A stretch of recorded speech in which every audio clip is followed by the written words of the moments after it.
Assalamualaikum warahmatullahi wabarakatuh. Kami dari kelompok 7 ingin mempresentasikan materi mengenai web sebagai penunjang bisnis. Next slide.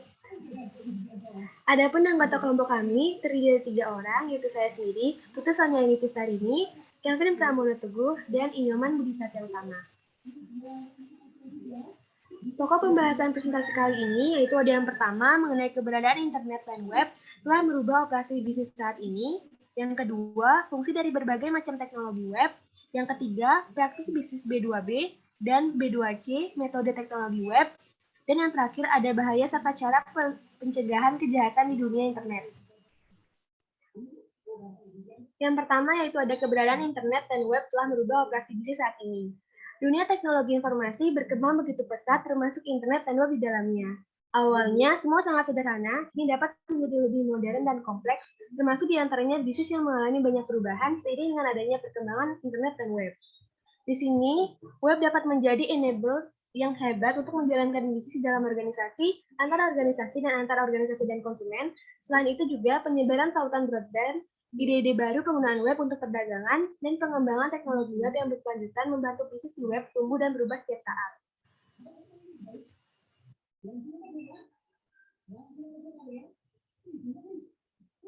Teknologi web dan potensi teknologi internet dapat meningkatkan efisiensi dan pengalaman dalam membantu kita menjadi profesional yang lebih terdidik dan lebih inovatif. Teknologi web terus berkembang memungkinkan semakin banyaknya aktivitas bisnis.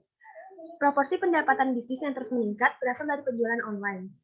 Bisnis online menambahkan fitur baru ke situs mereka hampir setiap hari, dengan menghubungkan sistem perusahaan ke web. Sumber informasi, perangkat lunak pencarian, dan aplikasi transaksi semakin terikat sedemikian rupa, sehingga memungkinkan karyawan dan pelanggan menerima informasi yang mereka butuhkan secara tepat waktu.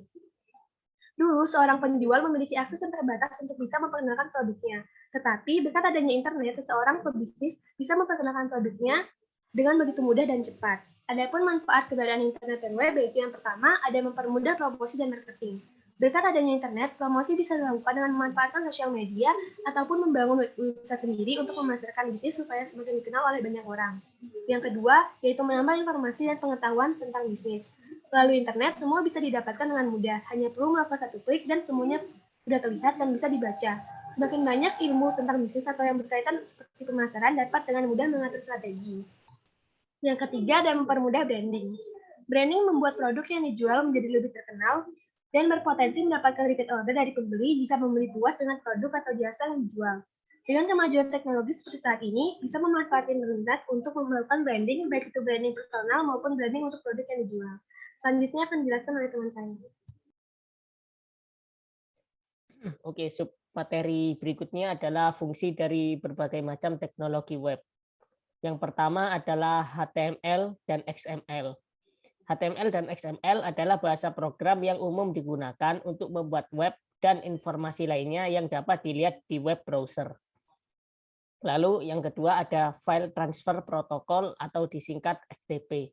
Adalah cara umum untuk mentransmisikan data dari satu komputer kepada komputer lainnya. Lalu yang berikutnya adalah Really Simple Syndication. Merupakan format file yang memungkinkan untuk mendownload informasi yang biasa dicari oleh pengguna. Kemudian ada blogs, adalah halaman web yang mengundang pengguna untuk memposting pendapat dan pekerjaan pada situs yang berkaitan. Kemudian ada wiki, adalah situs yang memungkinkan pengguna untuk berpartisipasi dalam membangun dan mengubah web yang berkaitan. Kemudian yang keenam ada podcasting, adalah membuat audio yang berisi suara, kemudian diposting pada suatu web yang dapat dilihat dan diunduh oleh para pengunjung. Kemudian ada instant messaging, adalah sebagai sarana interaksi sesama pengguna secara online. Kemudian ada cookies, adalah file kecil tentang web yang pernah dikunjungi yang disimpan agar dapat membuka web lebih cepat pada kemudian waktu.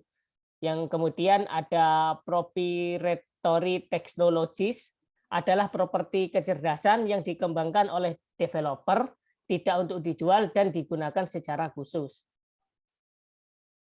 Nah, kemudian submateri berikutnya adalah praktik bisnis to business dan business to consumer melalui teknologi web. business to business trading dibagi menjadi 3. Yang pertama adalah advertising, yang kedua exchange and auction, yang ketiga online business alliance. Dan kemudian ada business to consumer, yang pertama adalah e-tailing, yang kedua auction and reverse auction, yang ketiga content provider, yang keempat bill presentment and payment. Next. Oke, kemudian saya akan jelaskan yang pertama adalah advertising. Advertising dapat dilakukan dengan 2 cara. Yang pertama melalui search engine seperti Google dan lain-lain, ataupun dengan banner melalui postingan foto atau video. Lalu yang kedua ada exchange and auction. Exchange dan auction dilakukan perusahaan untuk menjual dan memberikan penawaran terhadap suatu produk dengan berbagai macam jenis. Lalu yang ketiga adalah online business alliance. Online business alliance adalah beberapa perusahaan yang berjalan di industri yang sama, terkadang berkolaborasi membuat web dengan tujuan tertentu. Hal ini memungkinkan konsumer untuk memilih suatu produk kepada perusahaan lain yang saling bekerja sama. Oke, kemudian saya akan menjelaskan macam-macam business to consumer. Yang pertama adalah e-tailing, adalah web yang digunakan untuk memasarkan barang untuk dibeli secara online. Lalu yang kedua ada auction and reverse auction, adalah situs yang digunakan untuk melelang barang kepada konsumen. Sedangkan reverse auction itu menawarkan konsumen barang yang ingin dibeli dengan harga yang akan dibayarkan oleh konsumen. Kemudian yang ketiga ada content providers.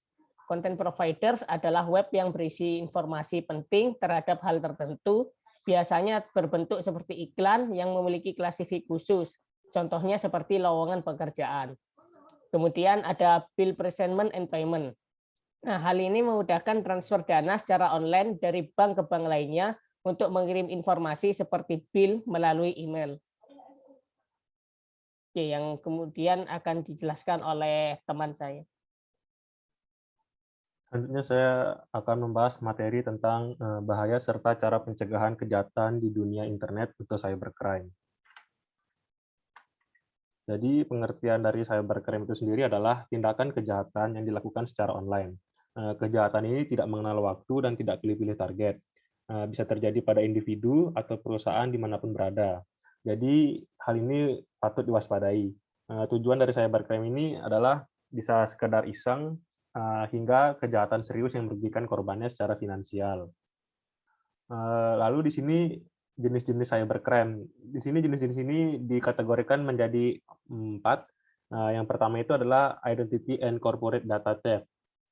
Identity theft ini adalah cybercrime berupa aksi pencurian identitas. Pelaku identity theft akan melakukan teknik peretasan pada website korban. Mereka akan mengakses server website untuk mendapatkan informasi pribadi yang tersimpan. Lalu untuk corporate data theft mirip dengan identity theft. Bedanya jenis cybercrime ini menyasar data perusahaan. Lalu jenis yang selanjutnya adalah carding. Carding adalah jenis cybercrime yang berupa pembobolan kartu kredit. Pelaku kejahatan mencuri data informasi kartu kredit dan menggunakan untuk kepentingan pribadi. Lalu jenis yang ketiga adalah cyber extortion. Jenis cybercrime ini berupa pemerasan cukup sering terjadi. Kejahatan online ini bisa menimpa perusahaan atau pribadi. Modusnya, pelaku akan meminta uang sebagai tebusan atas data penting yang telah dicuri. Lalu jenis yang keempat adalah cyber espionage. Ini adalah jenis cybercrime yang memata-matai target tertentu, seperti lawan politik, kompetitor, suatu perusahaan, atau bahkan penjabat negara lain. Cyber espionage ini biasa dilakukan dengan memanfaatkan spyware. Lalu ada berbagai jenis aksi cybercrime yang sering terjadi atau yang umum yang dikenal oleh masyarakat. Yang pertama adalah phishing.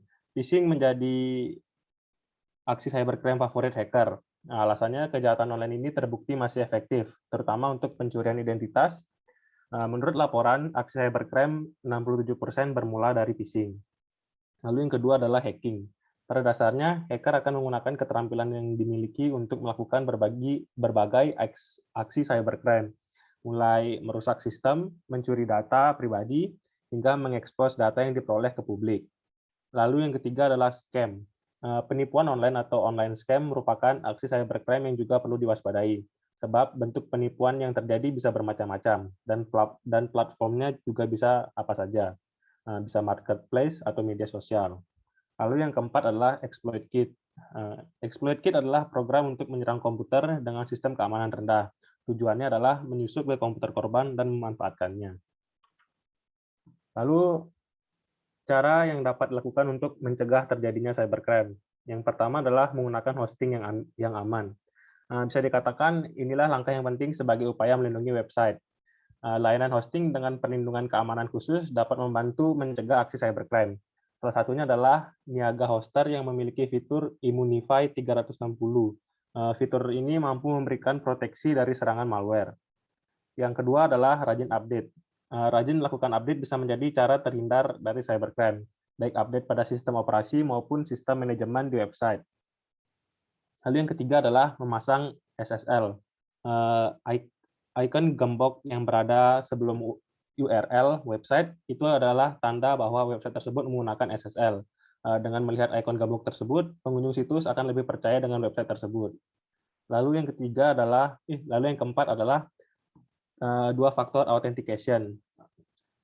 Dua faktor authentication adalah metode keamanan yang memungkinkan website melakukan verifikasi pengguna secara real time dengan kode unik yang dibuat saat itu juga. Lalu yang terakhir adalah menggunakan password unik. Gunakan password unik dengan kombinasi angka, huruf, dan juga simbol. Kombinasi password digunakan untuk menghindari serangan cybercrime.